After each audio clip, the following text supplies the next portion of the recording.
өшіріп қорғаған, бастарын суық өлімнің бұлты торлаған. Бостандық үшін мерт еткен талай асылын жетімеледік, өгейлік көріп сорғаған. Қаншымыздың да құқайын көрді құтырған, жоңғарлардың да жорықтарынан құтылған, ақ патшаның да алдынан өтті бұл қазақ, сонау бір жақта аждаһардан жұтылған.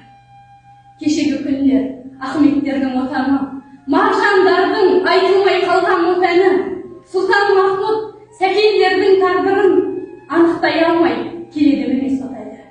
Кешегі күндер 38-дің ызғары, соғып тұрған шақ, отаршылдықтың мұзғары, ұлтшылдықтың ұлтадарындай тоз-тоз боп қырылған кезде қазақтың ұл мен қыздары. Жүректе өшпес ұрықтың отын жандырып, есімде әлі желтоқсан салған жаңғырып, қазақтық қанды таптамақ болып талайлар, тасада тұрып, оғатты таңды таңдырып.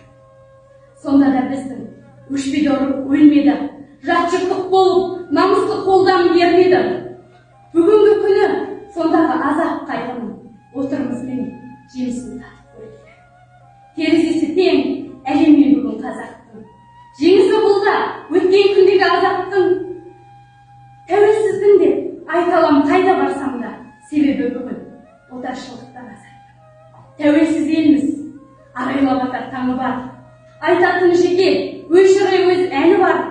Бүгінгі қазақ, ертеңгі әлем жұлдызы, білмесең досым, біз деген осы.